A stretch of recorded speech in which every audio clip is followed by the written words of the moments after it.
repente, se ele me convidar para comer uma pizza bem gostosa, eu vou rir, vou comer aquela pizza, vou achar legal. Se eu puder... Tem várias coisas que vão me deixar feliz. Quando meu filho nasceu, eu fiquei muito feliz, né? Queria soltar foguete, mas eu comemorei, eu abracei, orei, falei: Deus, perdoa os pecados dele, usa ele para a sua glória. Eu fico muito feliz quando meu pai e minha mãe, né, que estão aqui essa manhã, eu fico muito feliz com a presença deles. Eu fico feliz quando a gente está com amigos. Agora, Deus tem alegria em todas essas coisas também. Agora, existe uma coisa que faz com que os céus, eles irrompam em alegria, em celebração. Existe algo que a Bíblia relata que é exclusivo e que está acima de todas as alegrias que nós podemos ter aqui. Que os céus, eles celebram, eles comemoram, que os anjos começam a dançar, que Deus lá no trono, ele começa a rir da gargalhada e ele começa a pular de alegria. Existe, e essa alegria do céu, ela começa a encher o coração dos homens na terra. Você sabe o que é essa alegria, gente? Essa alegria começou quando um anjo, Gabriel, ele chegou para a Virgem Maria e falou: bendita és tu entre todas as mulheres, porque você foi agraciada, e de ti virá o Salvador dos homens e das mulheres. O Espírito do Senhor soberano haverá de descer sobre você, e você vai ser pelo Espírito Santo concebido e vai dar a luz ao Deus eterno, Jesus Cristo, aquele que vai tirar os pecados dos homens e das mulheres, aquele que vai curar aqueles que estão com o coração quebrado.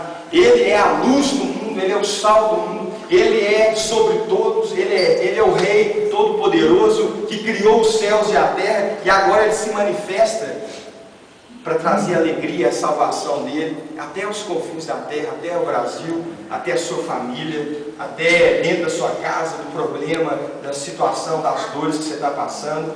Foi essa a notícia.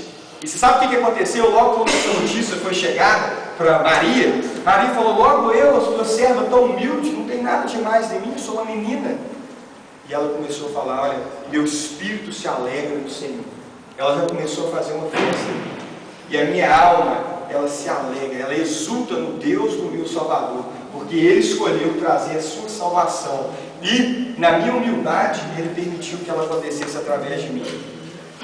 E aí Maria, o Espírito do Senhor veio sobre ela, e ela recebeu ali no ventre dela a semente do próprio Deus, que veio para morrer pelos nossos pecados, para ressuscitar para a nossa justificação.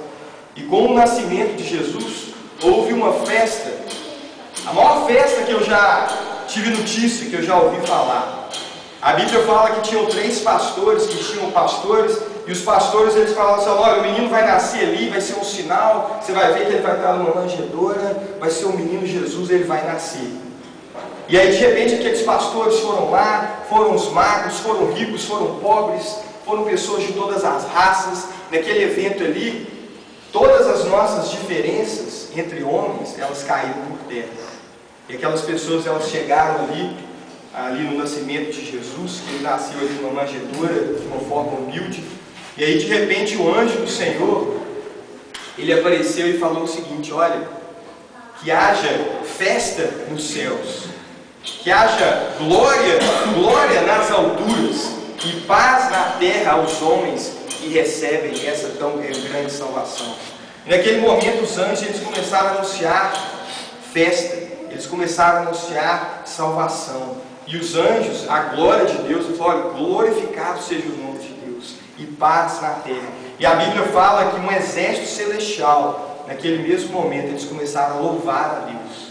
E eles começaram, imagina um exército, né? A gente já viu exército aí na televisão, a gente pensa às vezes num esquadrão muito grande. Agora imagine todo o exército celestial, anjos, os querubins, os serafins, Deus Pai, Espírito Santo, Deus. E eles começaram a louvar e a glorificar a Deus, e irromper ali em alegria. O exército celestial começou a louvar a Deus. Mas esse louvor nos céus, ele fez com que acontecesse um louvor na terra também. Então aqueles pastores ali, eles começaram a louvar a Deus. Maria e José, eles começaram a louvar a Deus. E houve aquela maravilhosa festa, e foi assim que Jesus Cristo, ele veio ao mundo como Salvador. Ele nasceu para ser assim uma pedra angular, uma rocha firme para todo aquele que nela confia. Mas para todo aquele que não confia, Jesus é uma pedra de tropeço que faz cair. Porque não existe salvação a não ser através do nome do Senhor Jesus. Porque Deus não nos deu nenhum outro nome pelo qual nós podemos ser salvos, mas a não ser pelo nome do Senhor Jesus.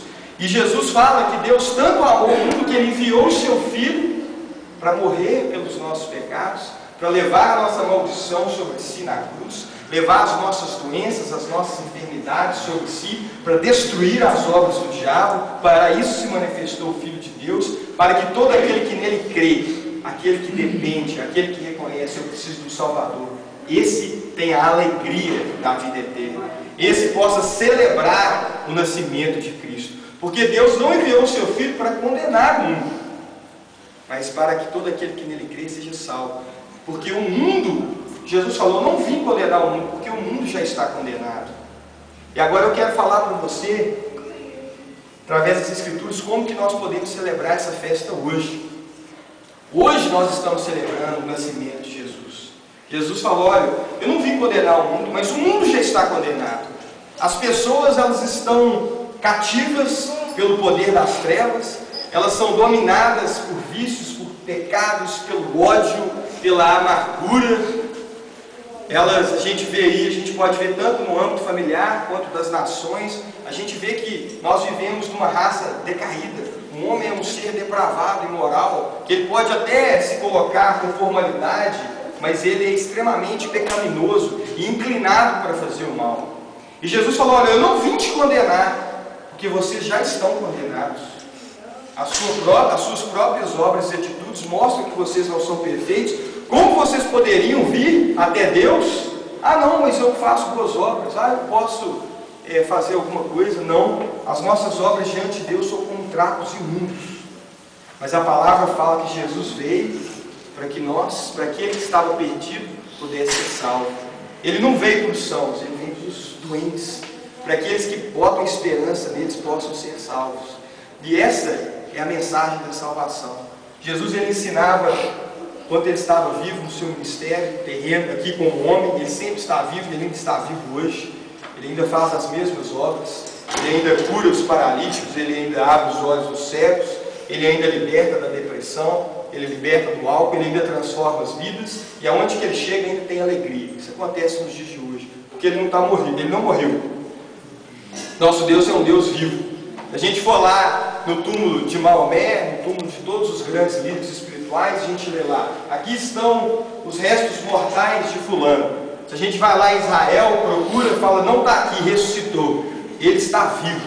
E ele está vivo e ele está operante. Para qualquer um que crê nele pode experimentar que ele é um Deus forte, ele é um Deus poderoso. Amém. E Jesus, ele não veio para condenar, o mundo já estava condenado. E aí ele estava ensinando ali, e aí chegou um homem, um mestre da lei, falou assim: mestre, ninguém pode fazer esses sinais, essas maravilhas, se Deus não estiver com ele. Jesus virou para aquele homem e falou: em verdade, vos digo, se não nascer de novo, de maneira nenhuma podereis ver o reino de Deus. E aquele homem conversou com ele: pô, como é que eu vou nascer de novo? Vou entrar dentro da barriga da minha mãe?